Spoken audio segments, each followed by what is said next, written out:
The goal of this video is to provide a complete understanding of RAID storage levels for your IT certification exams. We will cover the architecture, benefits, and failure points of RAID 0, 1, 5, and 10. Introduction. RAID stands for Redundant Array of Independent Disks. It is the standard method of combining multiple physical disk drives into a single logical unit. To the operating system, a RAID array appears as a single large hard drive, but in the background, the controller manages data distribution across the physical hardware. Before we examine the specific RAID levels, you must understand three fundamental concepts that define how these arrays function: strapping, mirroring, and parity. First is strapping. This is a process of splitting data into blocks and spreading them across multiple drives simultaneously. This increases performance because the read and write operations are handled by multiple drive heads at the same time.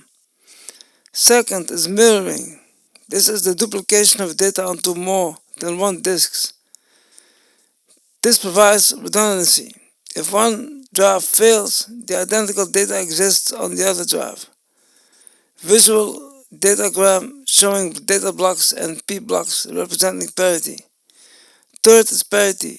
Parity is a calculated value used to reconstruct data if a drive fails. It is not directly a copy, but rather a mathematical checksum. If a drive is lost, the controller uses the remaining data plus the parity information to mathematically rebuild the missing data. Section 1. RAID 0. Strapping. We begin with the RAID 0. This level is often referred to as disk strapping. RAID 0 requires a minimum of 2 drives. In this configuration, the controller splits the data evenly across all drives in the array. There is no parity and no mirroring. The primary benefit of RAID 0 is performance, because the workload is shared. You achieve very high read and write speeds. The total capacity of the array is simply the sum of all individual drive capacities.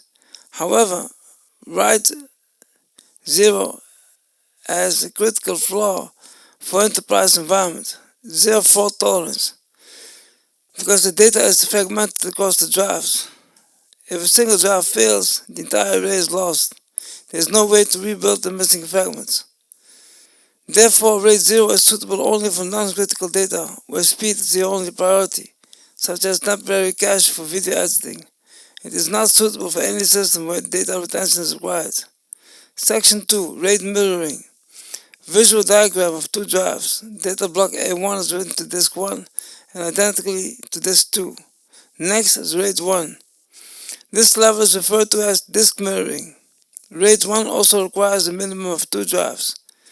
In this configuration, every piece of data written to the first drive is simultaneously written to the second drive. The drives are exact copies of one another. The primary benefit here is redundancy. If one drive fails physically, the system continues to operate using the remaining drive, with no data loss and no downtime. However, this redundancy comes at a high cost regarding storage efficiency. Because every bit of data is duplicated, your usable capacity is only 50% of your total raw storage. If you install 2 1TB drives, you only have 1 TB of usable space. Write performance is generally the same as a single drive, as data must be written twice. Read performance can be faster, as the controller can read from both drives simultaneously. RAID 1 is the standard choice for operating system drives, where uptime is critical, but storage capacity requirements are low. Section 3. RAID 5. Strapping with parity.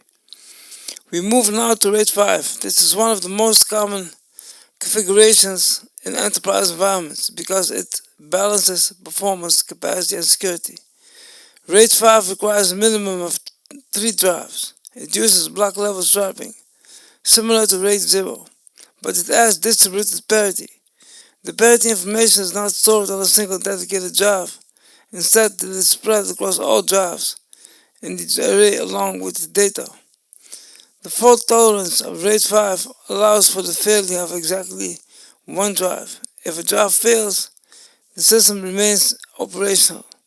The controller will read the data and parity from the surviving drives to calculate the missing information on the fly.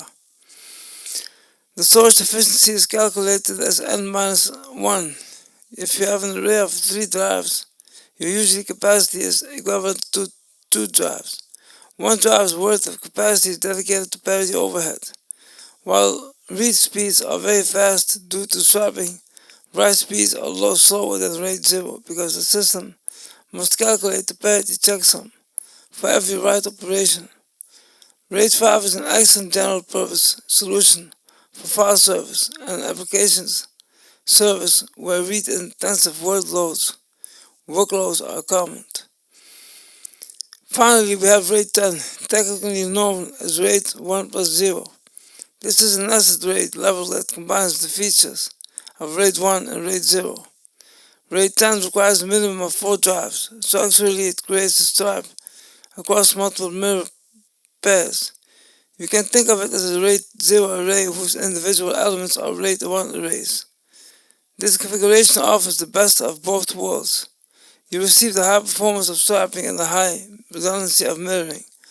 Unlike RAID 5, there is no parity calculation required, which results in faster write speeds and faster rebuild times in the event of a failure.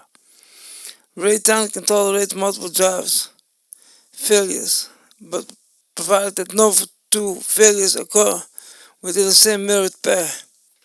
The trade-off is cost. Like RAID 1, you only receive 50% of your total raw storage capacity. This is the preferred choice for high-performance databases where both speed and reliability are non-negotiable, and budget is less of a concern. Section 5. The not backup rule. There is one final critical concept you must understand for your career. RAID is not a backup. RAID provides redundancy and high availability.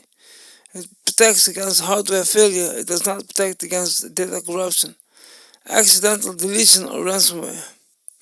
If you accidentally delete a file or RAID 1 array, the controller instantly deletes it from both mirrors. Always maintain a separate offline backup strategy regardless of your RAID configuration. Conclusion: to summarize, RAID 0 offers speed with no safety. RAID 1 offers safety with 50% capacity cost. RAID 5 offers balance of capacity and safety using parity. RAID 10 offers high speed and safety, but at the highest hardware cost. You now have the main ideas required to answer RAID questions on your certification exam.